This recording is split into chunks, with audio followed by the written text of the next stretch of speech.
Queridos, a paz do Senhor Jesus a todos. Hoje, lição de número 4, Elias e os profetas de Aserá e Baal. Esta lição está dividida em 3 tópicos principais, que são o desafio no Monte Carmelo, a oração de Elias e Elias em Horebe. O nosso título, Elias e os profetas de Aserá e Baal.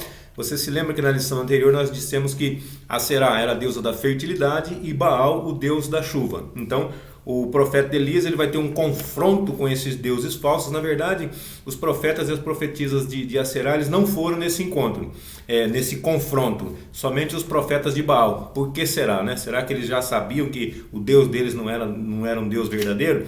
Possivelmente. Então a palavra profeta, eu quero fazer uma comparação com o sacerdote. O sacerdote é aquele que leva o povo até Deus, e o profeta é aquele que traz Deus até o povo. Então o profeta ele recebe mensagens de Deus, revelações de Deus e transmite para o povo. O sacerdote ele traz as petições do povo e leva até Deus. Amém? Então o objetivo geral da nossa lição é revelar que Deus opera milagres através de seus filhos. Seus filhos aqui não são os anjos também são filhos de Deus, sim, claro, mas a nossa lição, o objetivo da nossa lição é mostrar, revelar que Deus opera milagres através de nós, de mim e de você. E a palavra milagre, segundo o dicionário da língua portuguesa, significa ato ou acontecimento fora do comum, inexplicável pelas leis naturais, ou seja, fora do nosso alcance. Qualquer coisa que foge do nosso alcance está na mão de Deus, então é chamado de milagre. Primeiro tópico, o desafio no Monte Carmelo. A palavra Carmelo significa pomar bem cultivado, jardim fértil, vinha de Deus. Entendeu por que Elias sugeriu o Monte Carmelo para ter esse confronto, para fazer essa disputa? Vinha de Deus, olha só, o lugar em que Deus se revela, o lugar que Deus se frutifica. 1 Reis, capítulo 18, versículo 21, diz assim: Então Elias se chegou a todo o povo e disse: Até quando cocheareis entre dois pensamentos, bambeareis entre dois pensamentos? Se o Senhor é Deus, segui-o, e se Baal, segui-o. Porém o povo nada lhe respondeu. Então o povo estava cocheando. A palavra cochear, ela vem de coxo. Coxo é a pessoa que tem problema na perna. Ou seja, como que um coxo anda? Você se lembra? Você sabe? Ele faz assim, ó. Dá uma mancada para cá, volta para cá. Dá uma mancada para cá, volta para cá. Ou seja, uma hora ele está de um lado, outra hora ele está do outro. O que quer dizer aqui? Cochear entre dois pensamentos. Uma hora as pessoas acham que o Senhor é Deus, outra hora eles acham que Baal é Deus. Então eles ficavam para lá e para cá, igual coxo. Então até quando? Elias disse assim, até quando vocês vão ficar nessa dúvida de quem é o Deus verdadeiro? Porém o povo nada lhe respondeu. Por quê? Porque realmente o povo estava em dúvida, por isso que não respondeu nada. O primeiro subtópico diz assim: o zelo de Elias o pôs diante de um confronto. A palavra zelo, segundo o dicionário, diz assim: grande cuidado e preocupação que se dedica a alguém ou algo. Também significa forte disposição, diligência, empenho aplicado na realização de algo. Esse algo aqui são tarefas, deveres e também obrigações religiosas. 1 Reis 18, 24 vai dizer assim: Então invocai o nome do vosso Deus, e eu invocarei o nome do Senhor. E há de ser que o Deus que responder por meio do fogo, esse será Deus. E todo o povo respondeu dizendo: é boa esta palavra. Então a provocação de Elias, o chamamento de Elias para esse confronto, a proposta dele foi essa daqui: eu vou invocar o nome do Senhor, vocês invocam o nome dos seus deuses. O Deus que responder por meio do fogo, aquele que mandar fogo, esse sim vai ser Deus. Aí o povo gostou da ideia. Então peraí, agora o povo vai conseguir sair da dúvida. Aí o povo vai parar de cochear e vai decidir realmente quem que é o Deus deles. O segundo subtópico diz assim: o problema de não saber a quem adorar. A palavra adorar significa prestar culto a. Também significa demonstrar excesso de admiração por, e também significa reverenciar. Então, o problema de não saber a quem adorar, o problema, e agora? Eu adoro a Deus ou adoro a Baal? Eu adoro a Deus ou adoro a Será? Eu adoro a Deus ou adoro Mamão? Mamão significa riquezas.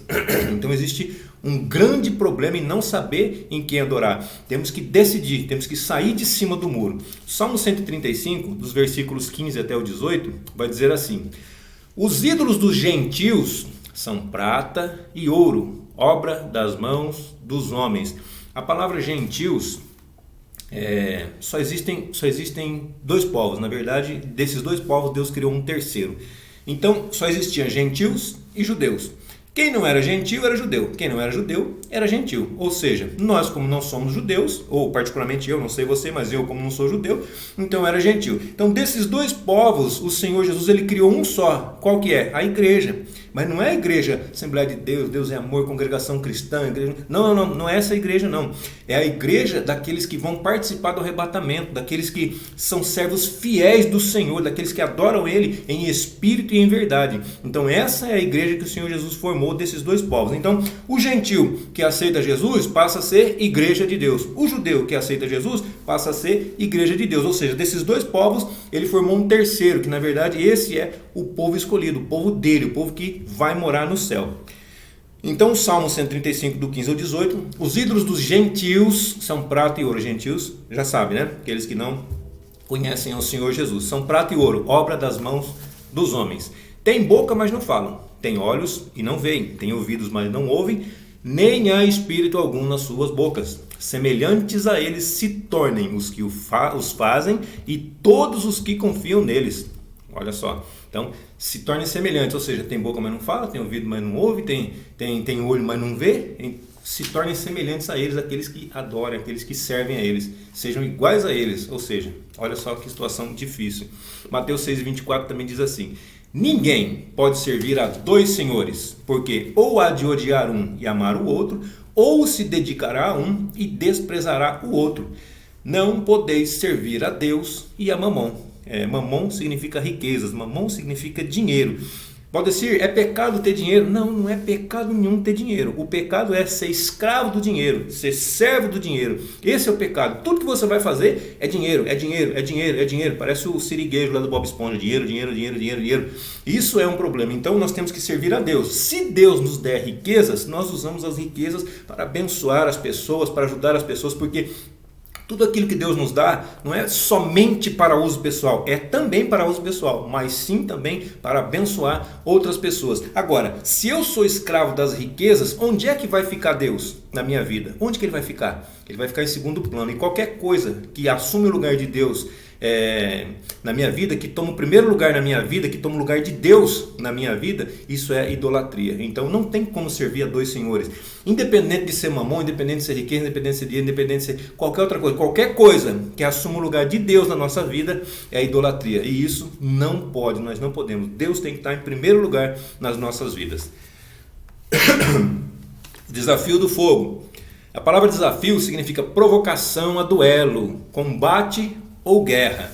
Então, e fogo? Fogo, existem três tipos de fogo. Olha só que interessante. Existe o fogo que brilha e queima.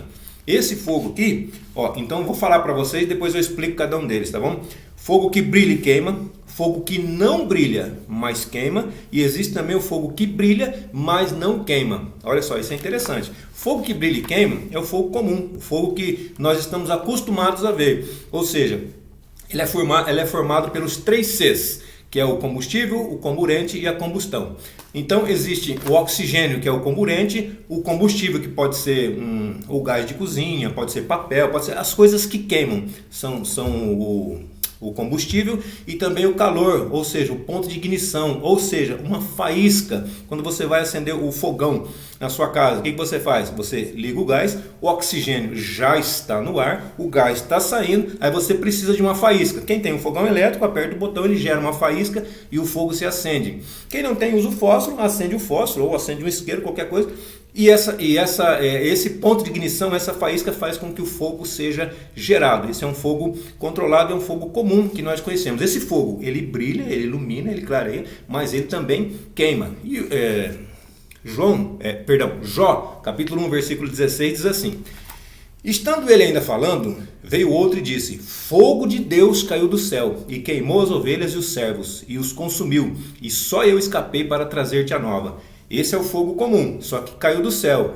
E a pessoa que trouxe a notícia para Jó, ela disse que era fogo de Deus. Por quê? Porque caiu do céu. Mas na verdade era fogo de Satanás, ou o diabo que mandou esse fogo e destruiu as coisas de Jó. Então ele é um fogo comum, mas ele sobreveio de uma maneira incomum, ou seja, ele foi gerado pelo diabo. Então o diabo também tem poder para mandar fogo do céu. Veja bem, Elias estava provocando Deus Baal, que por trás de falsos deuses existe o diabo. Ele estava provocando o Deus que respondesse com fogo. Esse sim seria Deus. Já imaginou se o diabo manda fogo do céu e as pessoas acham que Baal é Deus? Mas eu quero dizer para você que Deus tem o controle de todas as coisas na mão dele. Deus não queria permitir isso. O diabo só mandou fogo do céu porque Deus autorizou ele a tocar nas coisas de Jó. Então Gênesis capítulo 19, versículo 24 diz assim: então o Senhor, agora sim, então o Senhor fez chover enxofre e fogo do Senhor desde os céus sobre Sodoma e Gomorra. Então um fogo comum também sobrevindo de maneira incomum, ou seja, esse fogo aqui foi gerado por Deus para destruir as cidades de Sodoma e de Gomorra. Então o fogo comum ele é utilizado tanto por Deus como pelo diabo, tá bom? Ele é usado para ele pode ser usado para abençoar, como pode ser usado para destruir, como pode ser usado para purificar. Então tem várias utilidades. O fogo que não brilha, mas queima, esse é o fogo do Sheol ou Hades. Sheol no hebraico e Hades no grego, que é a mesma palavra.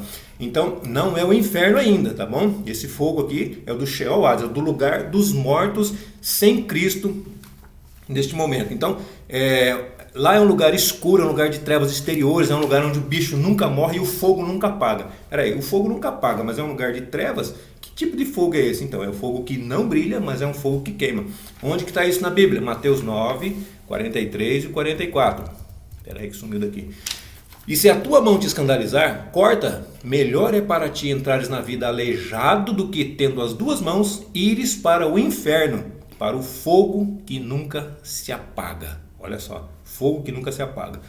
Onde o seu bicho não morre e o fogo nunca se apaga. Mateus 25, 20 também diz assim: lançai, pois, o servo inútil nas trevas exteriores. Espera aí, então a gente sabe que tem bicho que não morre, a gente sabe que tem fogo que não apaga, e a gente também sabe que tem trevas nesse lugar, que é fora da cidade, que é o Hades, que é o lugar de tormentos. Ali haverá pranto e ranger de dentes. Então esse é o fogo que não brilha, é um fogo escuro, mas é um fogo que queima, é um fogo que causa dano. Também existe o fogo que brilha e não queima. Esse é o terceiro fogo que nós vamos explicar. Que fogo é esse? Esse é o fogo de Deus. Onde que está isso? Moisés, lembra de Moisés quando ele viu a sarça que ardia e não se consumia? Está lá em Êxodo capítulo 3, versículos 2 e 3. E apareceu-lhe o anjo do Senhor em uma chama de fogo do meio de uma sarça. E olhou, e eis que a sarça ardia no fogo, e a sarça não se consumia. E Moisés disse: agora me virarei para lá e verei esta grande visão, porque a sarça não se queima.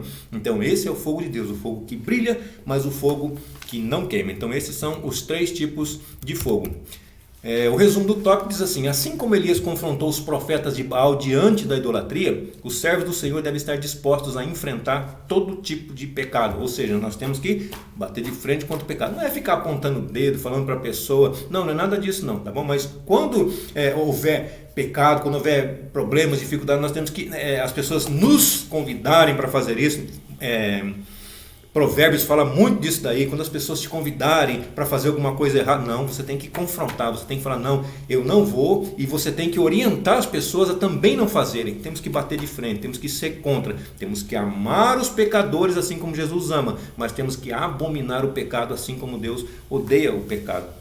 O segundo tópico fala da oração de Elias. A oração, você lembra, que significa falar com Deus. Então orar é falar com Deus. O primeiro subtópico fala assim: os preparativos de Elias.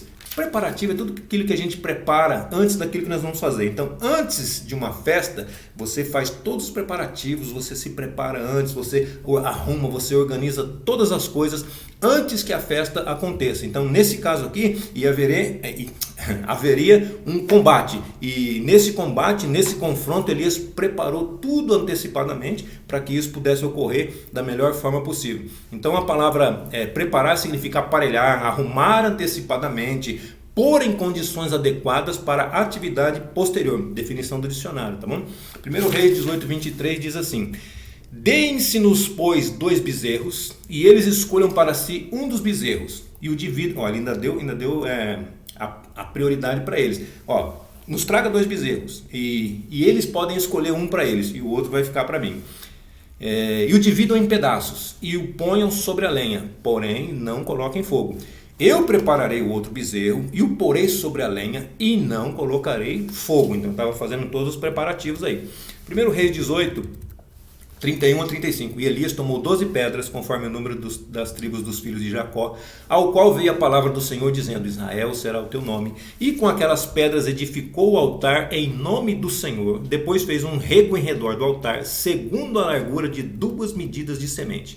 Então armou a lenha, dividiu o bezerro em pedaços e o pôs sobre a lenha. E disse: enchei de água 4 cântaros e derramai-a sobre o holocausto e sobre a lenha. E disse: fazei-o segunda vez, e o fizeram segunda vez. Disse ainda: fazei-o terceira vez, e o fizeram terceira vez. De maneira que a água corria ao redor do altar, e até o rego ele encheu de água. Então jogaram água, Elias fez todo o preparativo, um altar com as 12 pedras que simbolizam os 12 filhos de Israel, colocou a lenha, colocou o bezerro todo picadinho ali em cima, pediu para jogar em água. Olha só a afronta. Já estava com falta de água, ainda falando: não, traz água lá. Sobre a água nós falamos em outra ocasião, mas colocaram água, ou seja, o Deus tinha que responder com fogo, tinha que atravessar a água, secar a água para poder chegar no holocausto. E o rego que cavaram em volta do altar também se encheu de água, conforme ela escorria do altar, foi enchendo de água. Olha que interessante. Aí o segundo subtópico diz assim: uma oração confiante. A palavra confiante é aquele que confia, aquele que é crédulo, aquele que é esperançoso, aquele que é seguro, firme e também despreocupado. Então uma oração despreocupada, uma oração segura, uma oração firme. Primeiro livro dos Reis, capítulo 18, versículo 36 e 37 diz assim: sucedeu que, no momento de ser oferecido o sacrifício da tarde, o sacrifício da tarde era às 3 horas da tarde, sacrifício da manhã às 9 horas da manhã, sacrifício da tarde às 15 horas. Nesse momento, o profeta Elias se aproximou e disse: ó Senhor Deus de Abraão, olha a oração confiante dele, de Isaque e de Israel, manifeste-se hoje que tu és Deus em Israel e que eu sou teu servo e que conforme a tua palavra fiz todas estas coisas. Ou seja, Elias não fez por conta própria, Elias fez porque Deus havia falado com ele. Então o que nós vamos fazer? Nós não vamos fazer por conta própria, nós vamos fazer aquilo que Deus nos mandar fazer. Responde-me, Senhor, responde-me, para que este povo conheça que tu és o Senhor Deus e que tu fizeste voltar o seu coração. Terceiro subtópico: a misericórdia de Deus. Misericórdia significa miséria do coração. Deus vê e Deus sente a miséria do nosso coração. Ele sabe que nós somos pó e Ele se compadece de nós. 1 Reis 18, 38 e 39. Então caiu fogo do Senhor e consumiu o holocausto, e a lenha, e as pedras, e o pó, e ainda lambeu a água que estava no rego. Você se lembra? Então, caiu fogo do céu, dessa vez fogo de Deus, secou toda aquela água que estava, queimou a oferta, queimou a lenha, queimou toda a água que estava em volta, e toda a água que estava no rego foi queimada pelo fogo de Deus. Aqui está dizendo lambeu, ou seja, não sobrou nada, absolutamente nada. O que, vendo todo o povo viu aqui, caíram sobre seus rostos e disseram: só o Senhor é Deus. Então aqui o povo realmente fez a escolha. Eles estavam cocheando entre 2 pensamentos e neste momento eles tomaram uma decisão. Realmente, só o Senhor é Deus, só o Senhor é Deus. Então o povo reconhece o Senhor como Deus, nesse caso o povo. Então quer dizer, ainda faltou Acabe, faltou Jezabel, que Jezabel não estava presente, mas faltou os profetas reconhecerem, mas aqui o povo, pelo menos o povo reconheceu que só o Senhor é Deus. 1 Reis 18, 41 e 44 diz assim: então disse Elias a Acabe: sobe, come e bebe, porque há ruído de uma abundante chuva. Então a afronta dele dizer que não haveria chuva, afrontou o Deus da chuva, que era Baal. E agora ele estava dizendo: eu estou ouvindo o estrondo, vai haver chuva. E olha só, há ruído de abundante chuva. Então Elias estava profetizando que ia chover. E sucedeu que a 7ª vez disse: eis aqui uma pequena nuvem com a mão de um homem, uma nuvenzinha bem pequena, subindo do mar. Então disse ele: sobe e dize a Acabe: aparelha o teu carro e desce, para que a chuva não te impeça. Ou seja, vai chover bastante, é melhor você ir embora antes que você não consiga mais andar por causa da chuva. E 1 Reis 18:45 diz assim: sucedeu que, entretanto, os céus se enegreceram com nuvens e vento, e veio uma grande chuva, e Acabe subiu ao carro e foi para Jezreel, ou Gisrael, conforme a tradução da sua Bíblia. O resumo diz assim: quando exercitamos a nossa fé e confiança no Senhor, Ele responde nossas orações e nos livra de qualquer adversidade. Ele é poderoso para fazer isso. O terceiro, Elias no Monte Horebe. Horebe significa seco, desolado, que é a característica do deserto onde ele se localiza, onde ele fica. Também conhecido como Sinai. Então, Monte Sinai e Horebe são os mesmos, tá bom? É o mesmo. Que Sinai é conhecido como Monte de Deus, onde Moisés recebeu o decálogo, as 2 pedras com os 10 mandamentos. Primeiro subtópico, os feitos e a exaustão do profeta. Feitos são as ações, as obras, os atos completos, os atos concluídos, tá ok? Então, tudo que ele fez, tudo que ele concluiu. E a exaustão do profeta. A exaustão vem de exaurir, esgotamento, quando a pessoa se esgota por completo, quando despeja até a última gota, isso é exaustão, quando acaba tudo. Lembra do exaustor da cozinha? Então, ele tira o ar quente, a função básica dele é tirar o ar quente e renovar, e trazer o ar frio, substituir pelo ar frio que vem de fora. 1 Reis 19:5 diz assim: deitou-se e dormiu debaixo do zimbro, e eis que então o anjo tocou e disse: levanta-te e come. Então ele estava cansado, ele estava muito cansado após essa batalha, deitou e dormiu debaixo do zimbro. O segundo subtópico fala o pedido para morrer. Você sabe que morte é perder a vida, é finar-se, falecer, expirar, e também a separação do espírito, alma e corpo. Quando há essa separação, há a morte do corpo. O 1 Reis 19:4 diz: ele, porém, foi ao deserto a caminho de um dia, e foi sentar-se debaixo de um zimbro, e pediu para si a morte, e disse: já basta, ó Senhor, toma agora a minha vida, pois não sou melhor do que meus pais. Ou seja, um momento de fraqueza que ele estava tendo, um momento de desânimo, que todos nós estamos sujeitos a ter, todos nós estamos sujeitos a passar esses momentos. Então, qual foi a resposta de Deus? Deus sempre tem resposta aos seus filhos. 1 Reis 19, do 5 ao 7. E deitou-se e dormiu debaixo do zimbro, versículo que nós já lemos. E olhou, eis que a sua cabeceira estava um pão cozido sobre as brasas e uma botija de água, e comeu e bebeu, e tornou a deitar-se. E o anjo do Senhor lhe tocou 2ª vez, e disse: levanta-te, come, porque será muito longo o teu caminho. E 1 Reis 19, versículos 11 e 12 diz assim: e Deus lhe disse: sai para fora, ponte neste monte perante o Senhor. E eis que passava o Senhor, como também um grande e forte vento que fendia os montes e quebrava as penhas diante do Senhor. Porém o Senhor não estava no vento. E depois do vento um terremoto, também o Senhor não estava no terremoto.